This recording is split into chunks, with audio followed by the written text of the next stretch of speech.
It looks like we have about 35 of you that have completed the bell ringer. I'll give you just a minute more to do that. Give me a green check when you've completed your bell ringer. Thank you.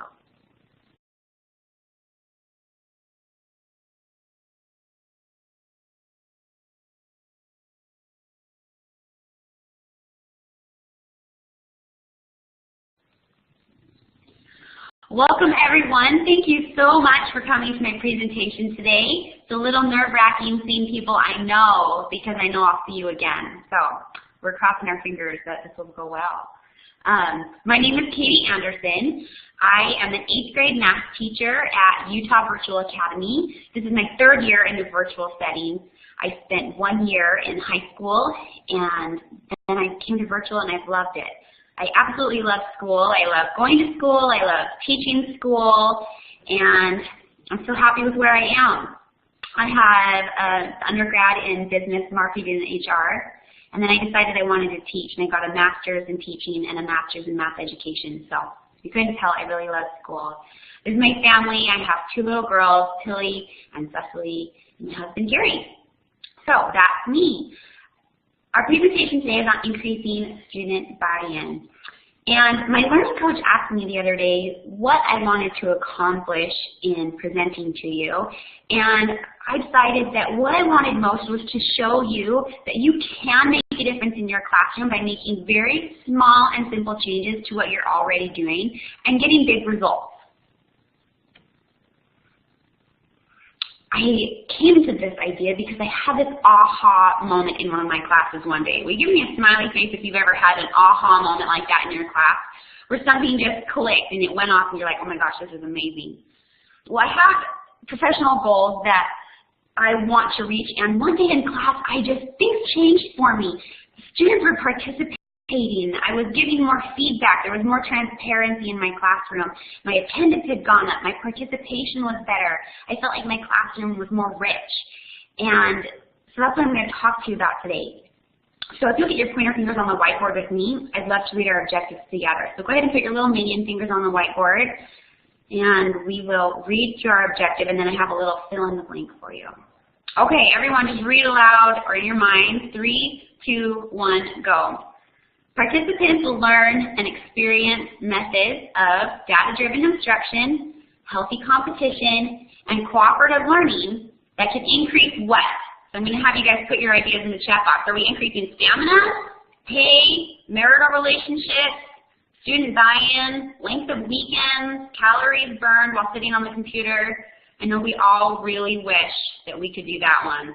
So use this word bank to determine what are we working on. Absolutely. If you look at the title of this session, we're increasing student buy-in. So I want to show you some data on who's here. I wanted to get to know my audience a little bit. Give me a smiley face if you can see that graph on the board. You guys see what I just copied on there? Awesome, seeing some smiley faces.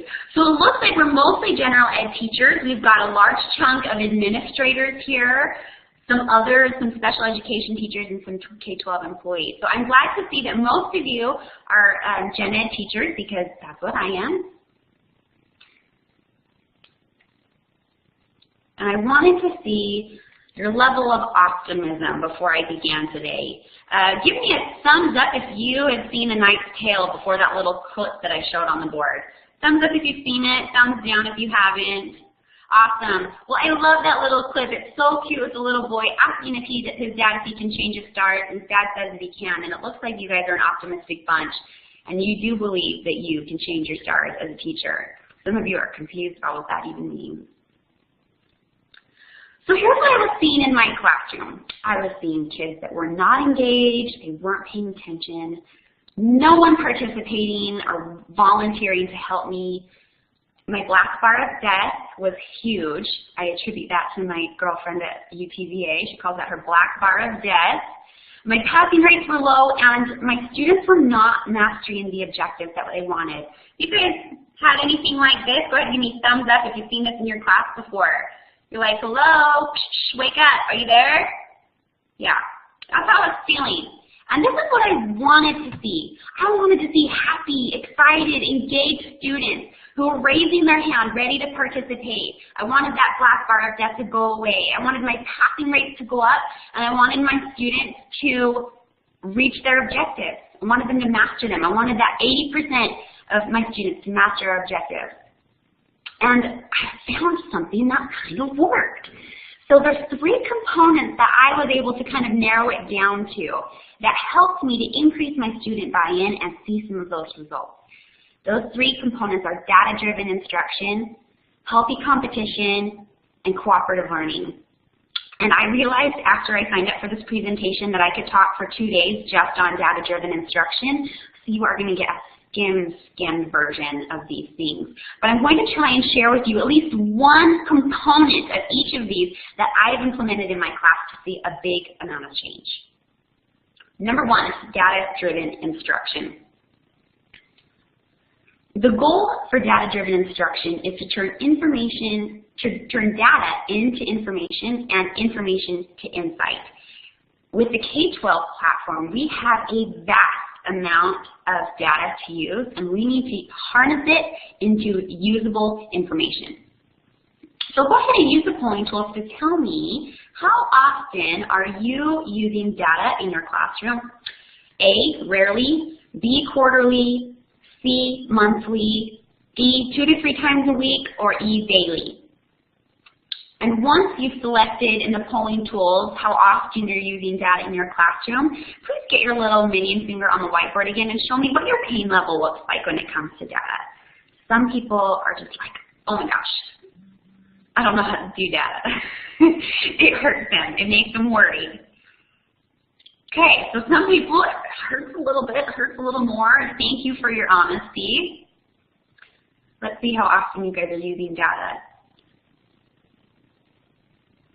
Oh, our responses don't want to publish to the whiteboard right now. If my moderator helper, Melissa, could help me publish those to the whiteboard, see if they might work for you, that would be great. It looks like most of you are using data fairly often. I'm seeing a lot of people say daily or 2 to 3 times a week, but there are some people in here who feel like it hurts a little bit or hurts a whole lot. So thank you for your honesty. I hope something I can share with you on data will be beneficial for you. So,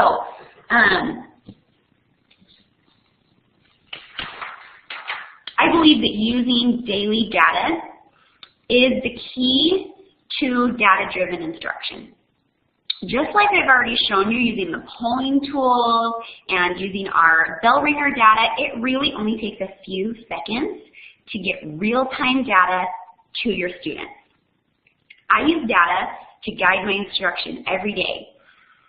It helps me identify who's mastering our objectives and who's not, so I know what to reteach. It's helping my class set goals and help me set goals as a teacher, and it's helping me involve students in my learning. So will you please put your pointer finger on something that might be on the board that you haven't tried or that you'd like to use more? I share passing rates with my students all the time. I show them their quiz performance, how well they're doing. Down here, this is an example of students mastering their objectives. Day 1, 70%, day 2, 72.5, day 3, 89.8, showing their growth on whether or not they have mastered our class objectives. Awesome. So it looks like there might be something that you haven't used in here before. Daily data is so key to data-driven instruction. It's allowing you to be more transparent with your students so that they can buy in. Data has really changed the way that my classroom works. It has increased transparency, feedback, accountability, and my students know that I'm paying attention. They know that I know if they do their assignment or not. They know that I know if they are slacking off and not participating. It's allowing us to set goals as a group, and it really is helping them to have some ownership on their learning. I want you to take just a few seconds and read some of these quotes around the board. These are things that I've read from my students typing in the chat box when I show them data. Maybe point to one that you like. Okay, pointer finger. I am finding that my students want to do better. They want to help each other. They're disappointed when we don't do well, and they feel guilty when our whole class isn't participating. I have people say, I'm so sorry we're not participating today, Mrs. Anderson. This is so rude. And I love it. It tells me that they care and they want to help each other get better. So I wish I could talk more about data. Like I said, I could talk about it all day. But just digitally data can help increase that commitment that your students have to their learning. So the second item I have is healthy competition. And this has helped me achieve some of my professional goals, and it's helped my school reach some of our professional goals as well. Now, some people run from the word competition. There's scholarly articles posted about how competition is demotivating, but that's not what I'm talking about. I'm talking about competition that is all-inclusive, positive, and motivating for all of our students. In order to implement healthy competition, we need to start with data. We need to have data and set SMART goals with our students and with ourselves. Short-term, medium-term, and long-term goals. And then we need to start offering appropriate incentives for healthy competition. Now, competitions can be within your class. It can be during group work. It can be a whole class achieving one goal. It can be grade-wise. 7th grade and 8th grade are trying to compete to see who can get a better passing rate or benchmark testing. Or it can be a school-wide goal. Types of goals that I've used are attendance goals, participation goals, passing rates, benchmark testing, and objective mastery. And I want to share with you some of the awesome things our teachers at UTVA have done to get our students to get in here and to do the things and reach those SMART goals that we've set with them. So take a minute to look at these. Kind of fun. Give me a green check if you've ever done an incentive like one of these for your students. Give me a red X if you have not. We have taken pies to the face, ice bucket challenges, Bean Boozled games. We've dyed our hair. We've done whatever it takes in order. Oh, kiss the cow, awesome, love it. I offered to eat like a weird bug or something for my students one time.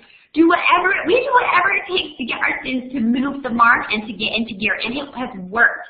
I love this idea of a Pokemon battle in class. We send things to our students in the mail. We offer extra credit. We have virtual prizes. So many fun things to encourage our students to use the data, set their goals, and work hard to accomplish those goals. And that's why I believe in healthy competition, because it works. It increases accountability. Everyone is accountable to participate. It motivates our students to work towards a common goal, and it enables them and motivates them to care about their learning. I think we all know that our students love to make their teachers suffer. They really do. They love to make them suffer. As a school, we've seen awesome results with this. We've gotten over 90% and up to 95, even 99, 100% participation on benchmark tests.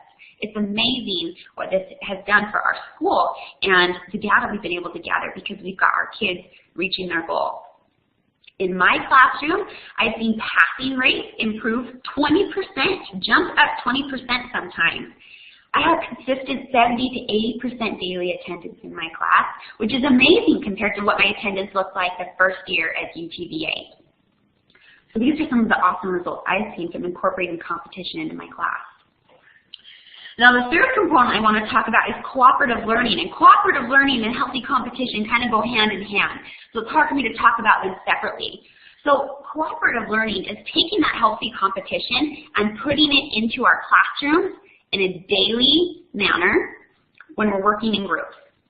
So it's taking that competition, putting it in groups, and using it every single day. Successful cooperative learning has a few different components: positive interdependence, individual accountability, face-to-face interaction, and cooperative skills. One of the components that I feel is most important is this positive interdependence. Can I get a volunteer to read positive interdependence for me, and we'll all follow along with our pointer fingers? Go ahead and raise your hand if you've got a mic and you want to read positive interdependence for us, and everyone else, just get your little minion fingers on the whiteboard, ready to follow along with us.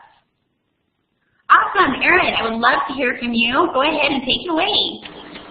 Okay, positive interdependence is an element of cooperative and collaborative learning where members of the group who share common goals perceive that working together is individually and collectively beneficial, and success depends on the participation of all the members. Thank you very much. We're going to give her a big round of applause. I appreciate your help. So this just floored me when I read about positive interdependence. I'm like, this is what I need, and this is what works in my class. When I get my students believing that they have to work together in order to accomplish a goal, and that every single member's participation is critical to accomplishing that goal, all of a sudden we get success. The success depends on the participation of the group members. And this is something that I've been able to incorporate in my classroom that made the biggest change for me when it came to student buy-in. I'd like you to share with me how often you're using competition in your classes. Go ahead and use the polling tools. Select A if you feel like you're great at incorporating group work in your lessons. B if you try, you're working on incorporating group work. And C if you are just not ready to tackle that hurdle.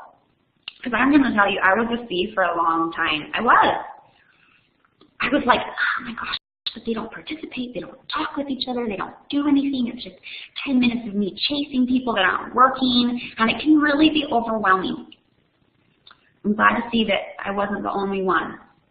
For some reason, our polling tools do not want to publish today. That is a bummer. Okay, so most of us are working on oh, there we go. Perfect. Oh, we've got a big black bar of death, you guys. Oh my goodness, do I have to start calling out your names? Rachel, how often are you using breakout rooms? Misty, Tamara, oh Tamara, you better give me an answer in the polling tool. Yes, I love answers are on the board. This is a strategy that I use to get my kids working. Hey you guys, that black bar of death, I don't see an answer on your name, I'm going to call you out. Okay, so it looks like a lot of us are trying to work on incorporating group work into our classroom. And I'm going to share with you a strategy that I found that I'm able to implement almost every single day in my classes when I have an opportunity for student work. So we're going to do a little demonstration together. So I want you to select in the polling tool when your birthday is. You're going to determine your group based on your birthday. So if you're born January through March, select A. If your birthday is April through June, select B. July through September, select C. And October through December, select D. And I'd like you to select these in the polling tool so that I can get data on how many people are participating and I don't have to guess. So go ahead and select this in the polling tool.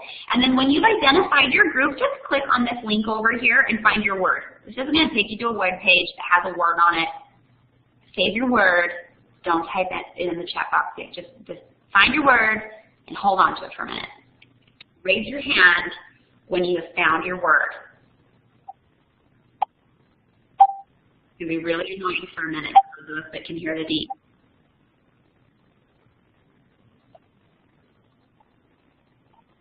Awesome, awesome.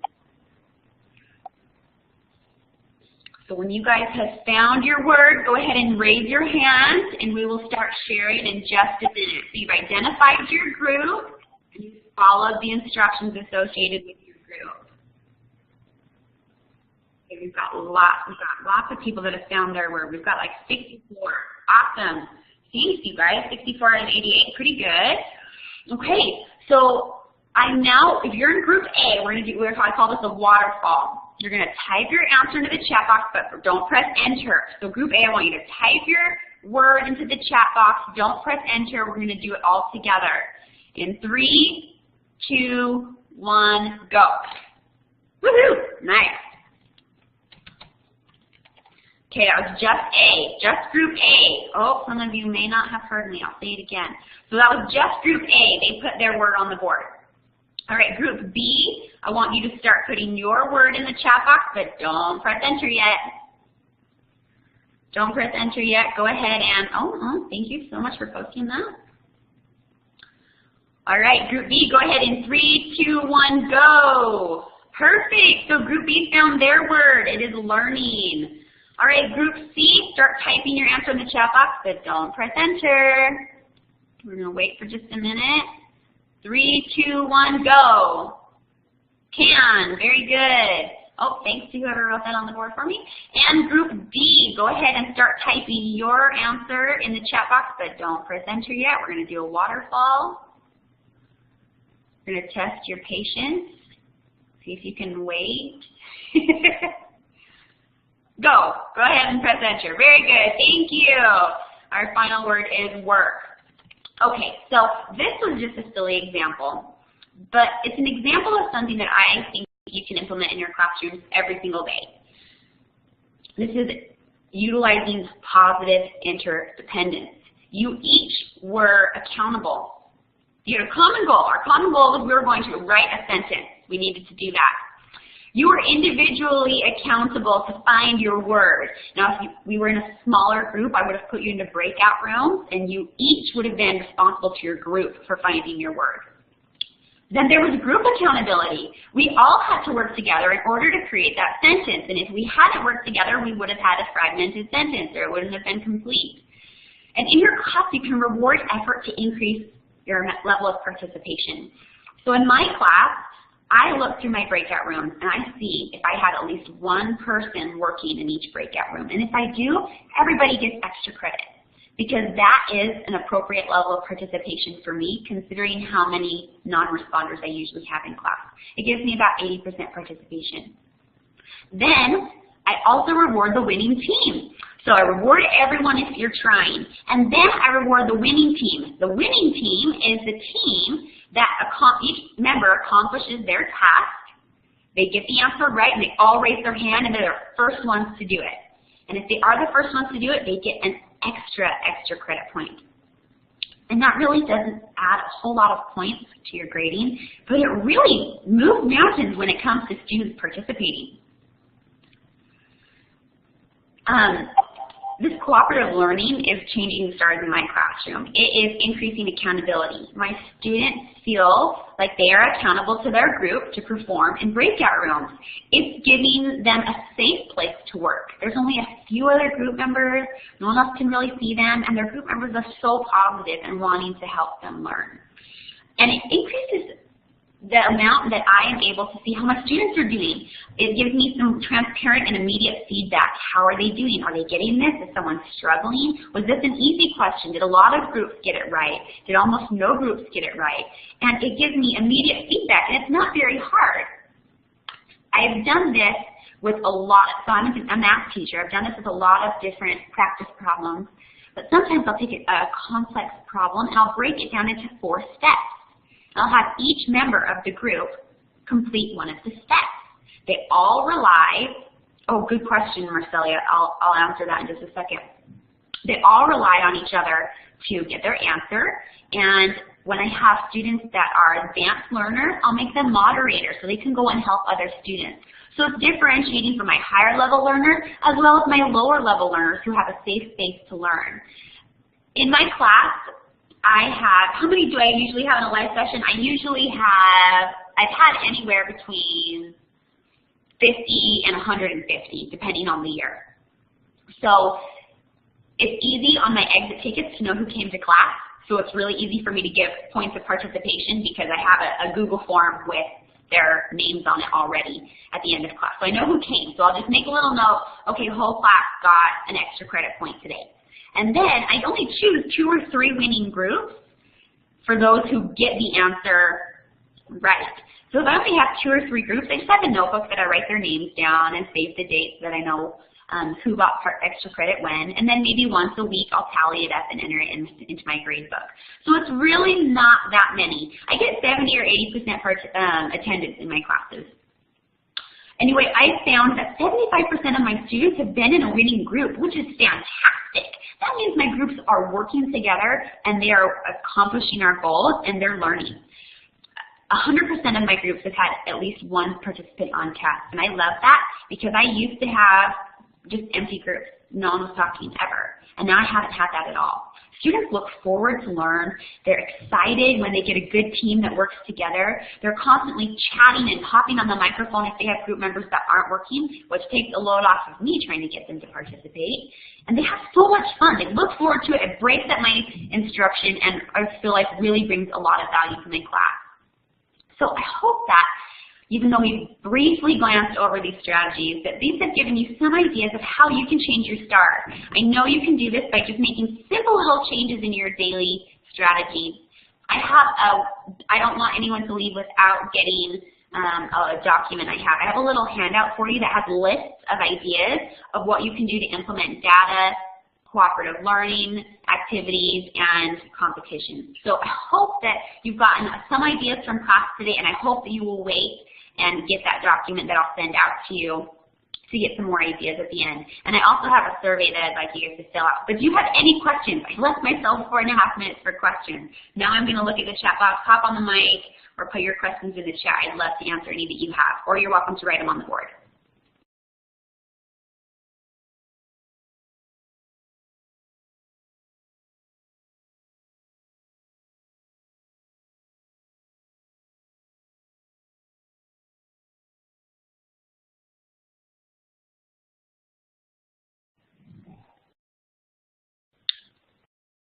Okay. I either talked too fast or just was very, very thorough. I don't see many questions. If you do have any, please put them in the chat. I'd love to hear from them. I'm sending you a document right now, my handout, so that you have a list of ideas. Pretty plain Jane, but it has a long list of ideas that you can use to implement these things that I've talked about today. So I am sending it again. I would love your feedback. I love constructive criticism. It doesn't hurt my feelings. So if there's anything that you would have changed, you would have loved to have seen differently in my presentation, please click on that link and go ahead and submit that for me. So Christina, this is what's great about our platform. I have all my kids in the main room, and then I just divide them into groups of 4. Even if I do group work a couple times in class, it puts them in new groups every single time. I thought it would put them in the same groups, but it doesn't. It puts them in different groups every single time. So if we're working on 3 practice problems in breakout rooms, they're with a different group every time, and I love that. When I do breakout rooms, I have student moderators who watch for good use of tools. Kendra, I don't, because I crack down on it on day 1. I'll kick my kids out of class if they have 2 strikes on them for misusing whiteboard tools.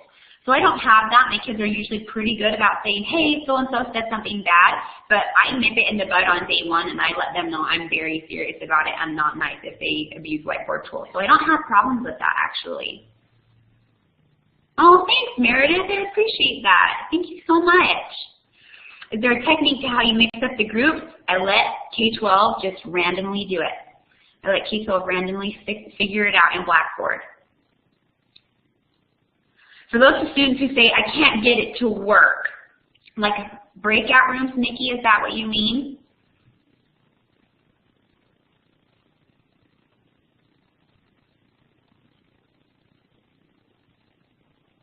Teresa, good question. So Nikki, I'll wait for your response, but Teresa, have you ever used Google Forms before?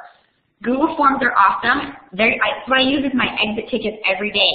I have my students put in their first name, their last name and their first initial, and that's how they get attendance points. So they have to fill it out, and then I just have this long list of names. I sort it alphabetically, and then I just click their names in my gradebook and give them points for that day. So Google Forms are so easy to use. I make them in like 5 minutes, and if you want to email me, I'll put my email on the board, and I'll send you a gene on how to use Google Forms. So I'm going to put my information on the board because I know I didn't give it to you.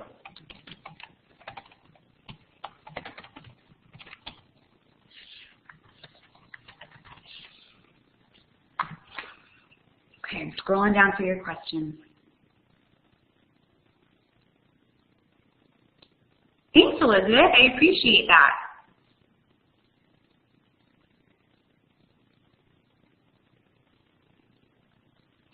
So Nikki, for links or activities, if my kids ever say they have problems, I say you need to application share it with me or take a screenshot and show it to me, and I let them know they're accountable. I'll make a note. I'll say, if it didn't work for you, send me an email and I'll send you the links because it should work.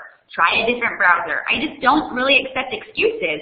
And so if they say it's not working, well then maybe they don't get participation points that day, or I make them prove to me that it's not working. If they can't prove to me that it's actually not working, well then they don't have a leg to stand on. So I try and work with them and use my time wisely to maybe pull them into a breakout room, have them application share their screen with me. I found that more often than not when my students say it's not working, they're not actually following directions. And so when I can go with them step by step, I figure out where they're making their mistakes. So application share is awesome, or I'll give them tools and have them put a screenshot on the board of what they're seeing.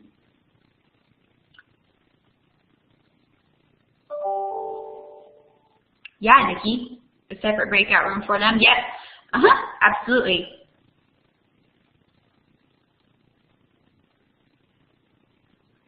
Oh, I like that, Laura.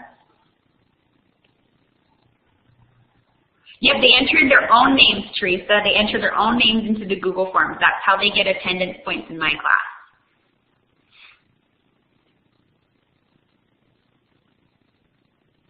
Awesome, thanks, Melissa, for sharing.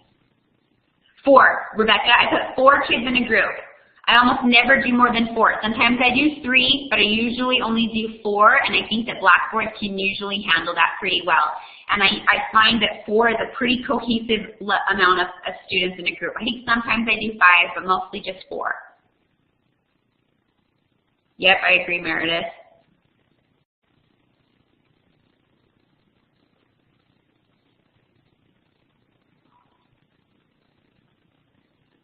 Thanks, Vicki. Thanks, Amber.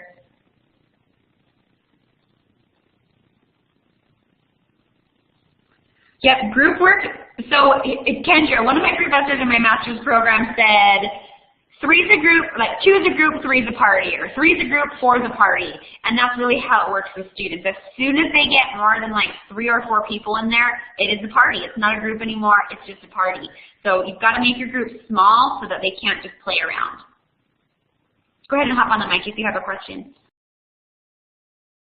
Ooh, so Katie, I hate to cut you off, but we've got to get ready for our next presenter, Debbie. Let's give Katie a big round of applause. Thank you so much for sharing your expertise and the strategies that have been working in your classroom. I know I speak for everyone here when I say I appreciate your enthusiasm. All right, so for your next session, folks,